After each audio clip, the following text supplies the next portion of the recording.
నరేంద్ర మోడీ గారికి కూడా ఇన్ఫార్మ్ చేశారు, ఈయన మీద రాతపూర్వకంగా మత మార్పిడులు అత్యధికంగా చేస్తున్నాడు జగన్మోహన్ రెడ్డి అని చెప్పి. ఇన్ రైటింగ్ ఇచ్చా. అంత అవసరం ఏమొచ్చింది? నిజంగా జగన్మోహన్ రెడ్డి మత మార్పిడికి పాల్పడ్డట్టు ఏమన్నా ఆధారాలు ఉన్నాయా? జస్ట్ మీరు ఆరోపించారా?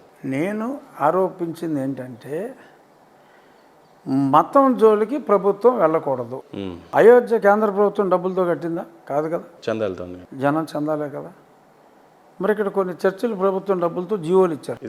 నరసరావుపేటలో చర్చికి డైరెక్ట్గా జీవోలు ఇచ్చి కట్టించారు. ఇది తప్పు అని చెప్పి నేను ఆర్డర్ కాపీస్ సబ్మిట్ చేశాను ప్రైమ్ మినిస్టర్. ప్రభుత్వం ఇందులో ఇన్వాల్వ్ అవ్వకూడదు, ఇటువంటి వాటిలో ఇన్వాల్వ్ అవుతుంది, ఇది కరెక్ట్ కాదు. ఇప్పుడు పూజారులకి 5,000 ఇచ్చారు అనుకోయా, పూజారులకు 5,000 ఇస్తే అది CGF అని చెప్పి అన్ని దేవాలయాల నుంచి కలెక్ట్ చేస్తున్నారు ఫండ్. వాళ్ళకు వచ్చిన డబ్బీ రెవెన్యూలో 32% ప్రభుత్వం తీసేసుకుంటాం. చర్చి నుంచి నీకు పైసా ఆదాయం రాదు. ప్రభుత్వానికి చర్చికి సంబంధం లేదు.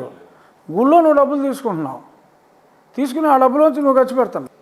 సో ఎవరు ఆ డబ్బు నువ్వు కలెక్ట్ చేసావో వాళ్ళకి నువ్వు ఇవ్వటం అదొక రకం. అసలు నువ్వు గుళ్ళు కూడా ఎవడు కూడా ఆడే చూసుకోవాలి మామూలుగా. అదొక ఆదాయ మార్గంగా బ్రిటిష్ వాడు చూశాడు. సో చూసిన దాన్ని ఫాలో అవుతున్నారు. బట్ చర్చిలు ముందే వాళ్ళు బ్రిటిష్ వాడు క్రిస్టియన్ కాబట్టి చర్చిల జోలికి వెళ్ళకూడదు అని పెట్టాడు. వెళ్ళలే ఎవడో, అదే కంటిన్యూ అవుతుంది.